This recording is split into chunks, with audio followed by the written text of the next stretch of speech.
Greetings and welcome to another Warhammer 40,000 Kill Team video, where today I'm going over the stat show for August for all the global events for Kill Team. But before we get into things, please remember to like and subscribe as well as comment. Let me know what you thought of today's video, if you found it useful and helpful. Remember, I've got a Discord you can check out for free in the episode description below, and a link at Omen Games, a link at Discord code at Crossfire Games, and a Patreon if you want to give me some more support as well. But let's get on with today's video. So yeah, once again, I'm going over all the global stats for Kill Team. I'll have an article version linking to the official stats website, which will be updated shortly after this video down in the episode description below. But thanks goes to Smiles Lies Gunfire. Without him, none of this would be possible, and he helps collate all the data. We use Best Coast pairings primarily, as well as a few other tournament apps. But if you're concerned about your tournament not being uploaded for data, just message me or him, and then we're happy to take the data and then use it. But yeah, let's get on with the stats and see how the amazing Balance Dataslate has affected the meta. So August was a very big month, especially compared to last month. So we had a lot of events with a lot of players. So America still number one, 61 events, nearly 900 players. Then the UK with 16 events and 260 players. And then Belgium with 2 events, Spain with 12 events, Poland with 8. We have a lot of events going through. We even had an Antarctica event, but with no players this time. And then Romania, Brazil, Guatemala. Great, just more countries popping up, so a really nice spread of events. And here you can see on the world map, with brighter the colour showing the density of events, but we had 167 events, 23 GTs with 2,400 players. So starting off with the August win rates, Galapox, we're at 62% with only 55 games. I like to call the Galapox stats the Orion stats. So Orion is doing very well. He's top of the meta. Then we've got Hunterclade, 79 games, so just a little bit on the low end. We're generally looking like above 90 games, 100. So they're at 60%, so they're doing really well after the Balance Dataslate. Hyrotech, they've gone up to 345 games with a 59% win rate. So they are unchanged after being nerfed. Great job there, Games Workshop. Then Sanctifiers have gone up to 304 players with a 57% win rate. So, you know, they really got nerfed. Blades of Cain, unchanged, 306 games as well, 57%. Void Dancer Troop have jumped up, 226 games, 57%. Then Walk Coven, they're down a bit from 58 to 57% with 199 games. And then Felgar are just sitting at 55% with 84 games. So comparing these to last month's stats, where we didn't have a balanced data slate, there's been no change. The only change is that Galapox rose up, and we got Void Dancer Troops running up. So the top of the meta hasn't changed whatsoever. The only thing that actually has dropped off are some of the elites, but they weren't really overperforming. So great job. Now sitting in the healthy range, we actually have Farstalker Kinban with 128 games at 55%. Raveners are the most popular faction in the game with nearly 550 games. Like, this is insane. And they're at a 54% win rate, which is, while you may think, oh yeah, you know, they're just within the healthy range. But the weight of players makes this a very dangerous result. Then, you know, you've got Mandrakes jumping up to 53%. Legionary Holding, well, they actually have gone up a bit this month to 52%. Nemesis Claw went up as well. They've gone up in games to 468 games with a 52% win rate despite their nerfs. Chaos Cult doing well. Aquilon's gone a bit worse from 53 to 51%. Novitiate's jumping up to 49%. Vesper jumping up to 49%. Rattling's jumping up to 48%. Brood Brothers kind of staying, well, they've gone a bit worse at 48%. Phobos at 48%, dropping down from the top end. Then you have Star Striders with not many games at 47%. Angels of Death jumping up. So they have lost around 100 games, but they've gone up to a 46% win rate. Jaeger's jumping up to 46%. Breachers jumping up to 46%. Corsairs at 46%. Wrecker Crew at 46%. Scout Squad at 45%. Kazakin with 31 games at 45. I think this is the best they've ever done this edition. And then Plague Marines dropping down to 45%, but with 359 games. Then we also have Halfkin Salvager, only 59 games, but at 45% as well, along with Goremongers, 408, but with a 45% win rate. So they have actually had an influx of players. They were sitting around 300 games, but now they've jumped up to 408, and they've kind of suffered a bit. Commandos are just sitting at 44%, but that's an improvement for them at 135 games. And then Battleclade kind of doing a bit better at 44% as well. Then we have Exaction at 43, Hand of the Archon going up to 43 with 104 games, Blooded dropping down to 43%, Deathcore dropping down to 41% with 58 games, Wormblade crashing down to 41%, and then Pathfinder's at the bottom of the meta with a 33% win rate, but with only 20 games. So here's all the information in chart format. So remember, this is for events with 8 or more players and 3 or more rounds. So this was 3,900 games, 124 events. The brighter the color, the more concentrated the player base is, which is why Raveners are bright white. But it's unfortunately pretty much unchanged. The only shuffling around we've seen is at the bottom end. You've just lost Phobos from the top end, and Galapox have just risen up. So we haven't really seen any relevant change from this balanced data slate effect. Now here we've got the podium data for all events. So once again, we've got how many times a faction was picked. Because there's so many events, we just cover how many times a faction won an event and then just went undefeated. So here's all the information in chart format. So Raveners won 9 events and then went undefeated 8 more times. Plague Marines and Hierotek won 7 events each. So despite Plague Marines' low win rate, like on the low end, they're still dominating from an event standpoint, and they podiumed 3 times, well, went undefeated 3 times.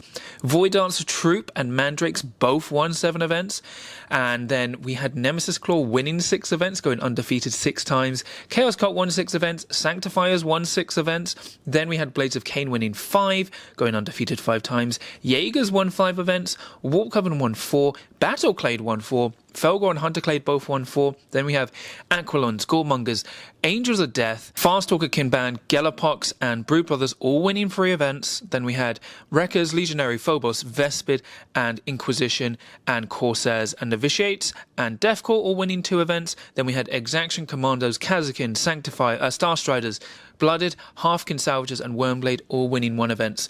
The only factions to not win events were Scout Squad, Hand of the Archon, Breachers, Pathfinders, and Ratlings. But I must shout out, this is the first time I've seen All Edition where we had an undefeated Breacher player. So this is like meteoric a success for Breachers. This is amazing for them, amazing. Now we go into GT Plus win rate. So this is for events with 16 or more players and 4 more rounds. This is a more competitive focused data because this is like generally more competitive events, whereas 3-round events, not saying they're not competitive, but it's just more expansive. So Novitiates go up to 65% but with only 30 games. Hierotek go up to 59% with 202 games. Hunterclade go up to 59% with 41 games. Sanctifiers stay kind of exactly the same, 59% with 188 games. Legionary go up to 56% on 128 games.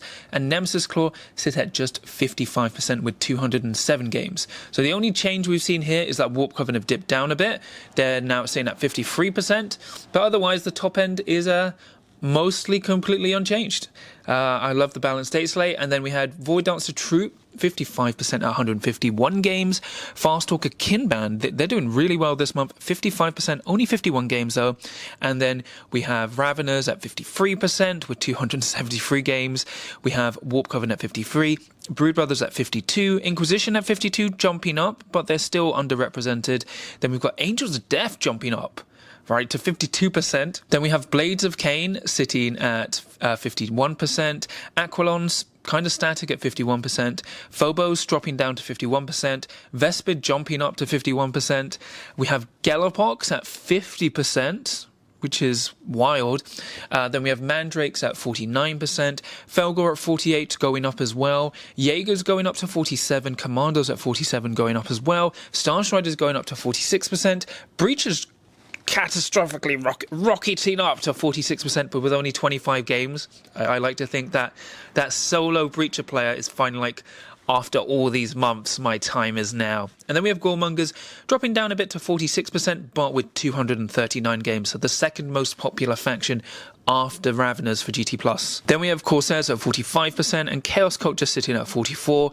So then we have Exaction at 43, Hand of the Archon at 43 as well, Scouts at 42, Wreckers going down to 42%, Plague Marines dropping down to 42, Kazakin going up to 40%, but with 10 games. Deathcore crashing down to 39%. Halfkin crashing down to 39%. Ratlings kind of where they are at 38%. Battleclade dropping down to 37%. Pathfinder's kind of static at 35%. Blooded crashing down to 29%, and then Wormblade, worst they've ever done, 27%. So in chart format, you can see it all spread out more cohesively. Once again, there's no real change. We have had a lot more games, but, you know, you've got Novitiate spiking up randomly, but otherwise, the only thing we've kind of seen, like, is Warp Coven and Phobos disappear from the top end, and just the bottom end get worse, with just new additions with more Horde teams, showing, you know, something might be going on with gatekeeping. Now we have the podium data for GT+, so this is how many times a faction won an event, went undefeated, gold undefeated. So let's go through all the chart data. So as you can see, Nemesis Claw won 3 events, going podiuming 4 times. Sanctifiers won 3 events, podiuming once. Raveners won 2 events and then went undefeated twice. Then Hierotek won 2 events. Void Dancer Troop and Angels of Death both won 1 event, but then went undefeated 4 times, well, podiumed 4 times. Legionary and Aquilons won 1 event and podiumed 3 times. Novitiates won 1 event and podiumed twice. Then Mandrakes, Brood Brothers, Plague Marines and Chaos Cult all won 1 event and podiumed once each. Then Phobos, Exaction, Felgor on Starstriders all won 1 event. Then we had Blades of Cain podiuming twice and then going undefeated once, with Warp Coven and Vespid podiuming 3 times. Inquisition, Hunterclade and Commandos podiuming twice, and then Wreckers, Hand of the Archon, Farstalker, Kimpan, Corsairs and Galapox all podiuming once. And then for the 3 and 1 ratios, so this is how many times a faction went maximum 1 loss but at least 3 wins. So Nemesis Claw at the best, they've got like 13. Then we have Sanctifiers at 11. Then we have Raveners and Hierotek tied for 12. And it kind of peters down as you go, but then when you go to Goremongers, they jump up to 10 players who went 3 or more wins with maximum 1 loss. So they actually get 4th place despite their poor win rate. And as you can see, most of the underperforming teams are really Horde teams. So I know it's like it. Basically, I'm building my hypothesis that Goremongers are just gatekeeping a bunch of teams in the meta. They are losing to more of the top teams, more than they did last Balance Dataslate, but they are still doing very well from just winning, like just winning. Now we've got GT Long, so this is for our super long format competitive events. So these for events with 5 or more rounds and 30 or more players. These are like for super majors, effectively for Kill Team. We actually had 5 GT Long events for this month, which was really packed. So going through the win rates, there will be factions that don't pop up on these because they won't be represented at the at the event. So we've got Galapox, or I like to call the Orion stat, 68% win rate with 19 games. Then we've got Inquisition, 66% win rate with 25 games. Hierotek at 62% with 142 games. Sanctifiers at 60% with 134 games. Jaegers jumping up to 59% with 37 games. Then Legionary at 57 with 82 games. Void Dancer Troop at 56% with 107 games. And then Farstalkers at 55% with 38 games. Now, we have Farstalkers rising up, which is really cool. Once again, I'd like to point out the insane Hierotek and Sanctifier stats. Not only do they have an insane number of games, they've also basically been unchanged, sitting at effectively 60%. They did this last month as well, and these are the only factions we've ever seen do this for GT Long. So this is after they've been nerfed. So great job. And then we've got Hunterclade at 54%. We've got Novitiates at 54%. Angels of Death at 54%. Warp Coven at 52%. Felgor at 52%. Nemesis Claw at 51%. Mandrakes at 51%. Phobos at 51%, Breaches exactly 50%, perfectly balanced. Then we've got Brood Brothers at 48%, Blades of Cain 47%, 48 as well, Vespid at 48%, best month ever, Chaos Cult at 46%, and then Goremongers at 45% with Exaction Squad. Then just below 45 we have Starstriders at 44% with Hand of the Archon, and then we have Corsairs at 44%, then at 43 we have Aquilons, then we have Commandos at 40% and Plague Marines at 39% with Blooded, then we have a Battleclade at 38%, really not doing well this month. Then we've got Scouts at 36%, Wrecker Crew at 36%, Pathfinders at 35%, and then Deathcore at 33% with Wormblade at 20%. So here it all is in chart format. Goremongers, oddly the most popular faction this time when it comes to GT Long. Then it's Raveners. So Goremongers are very popular pick, and well, they're not reflecting it in the win rate, but they're still in the healthy range. But yeah, we have Galapox at the top, Inquisition shooting up, Hierotek and Sanctifiers just kind of worrying there with their stats. And then at the bottom end, it's no real change. It's kind of similar for the theme for the entire month, really. And now we go into the GT Long podium data. So here's all the information there in numbers format. And then going into the chart format, so we had Hierotek win 2 GT Long events, Raveners podiumed once, or they went undefeated once, sorry, and won a GT Long event. Sanctifiers and Mandrakes both won a GT Long event, and they both podiumed once, and then Legionary podiumed twice. Blades of Cain, Nemesis Claw, Vespid, Hunterclade, Galapox, and Novitiates all podiumed once. And then Hierotek had the highest 3-on-1 ratio, then it was Raveners and Sanctifiers, then it drops down to Legionary, Goremongers, and Void Dancer Troop. So just an interesting spread of breakdown for how factions are podiuming in comparison to their win rate. And then here's all the data from all the events. So as you can see, we've got WTC, Nova, we've also got the Midsummer Mayhem from America, just lots of events, so everything you can see there. So for the August stats overview, it's pretty bad, I'm not gonna lie. The Balance Dataslate effectively did nothing. All it did was really just bring down Goremonger's win rate slightly, but they're still doing an amazing job from just going 3-on-1, and they seem to be gatekeeping a lot of the meta still. Like, most of the teams underperforming are effectively Horde teams. And then from the top end, you've still got Sanctifiers, Blades of Cain, and Hierotek Circle. So that's effectively unchanged. Galapox have jumped up, but that's kind of to be expected with what happened to Plague Marines. Plague Marines actually got worse, but they're still doing well. Oddly, Angels of Death, they got better. But this is the first month. We'll see how they do in the next month. Raveners are now the most popular faction in the game, and you know, even though they look fine from the stats, it doesn't really bode well if they're scoring so high while having so many games. But the issue is TAC Ops will be changing, so you know, we'll see how that shapes up with Approved Ops 2025. Elites have mostly been reined in. Even Warp Coven didn't have the greatest month, but Void Dancer Troop had an amazing month. They've done really well. Like, they might be a problem, but we'll see how it spaces out. Vespid had an amazing month. They've done really well. Best month ever. Breachers are in like the playable range now, so they're doing really well after their first month post buff. And unfortunately, the underperforming teams stay the same. Battleclade really aren't liking this meta. The problem is, you know, they like fighting elites, and at the moment, elites aren't top of the meta, and I just don't see how they ever beat Goremongers. Like, that just completely walls them. The main common trend with all the underperforming teams is, while elites have gotten worse, they have no real answer into Sanctifiers, Goremongers, and Hierotek. So, you know, even the Eldari teams mess them up a bit, but it's more so, you know, Blades of Cain, and then, well, now technically Void Dancer Troop. So the interesting thing will be seeing if Void Dancer Troop are trying to overtake Blades of Cain as the title of best Eldari team again. So we'll see how that plays up. But I'm really worried about the meta. It doesn't look great, especially as we've had a lot of events. Like, if we just had 1 or 2 big events, I think I'd go like, okay, you know, we'd still need to see more data. And we still need to see more data, but the fact we had like 5 GT Long events, tons of players, and the meta hasn't really changed. In fact, you could argue it's getting worse. Really makes me hope we actually do get an emerging balance data slate at the end of September. That would really help. But we'll have to see. Unfortunately, it's like, unless you're Galapox, Hierotek, Sanctifiers, Blades of Cain, Hunterclade, by the way, doing really well at this month, amazing, and then Void Dancer Troop and plus or minus Novitiates, you're not really in a good spot.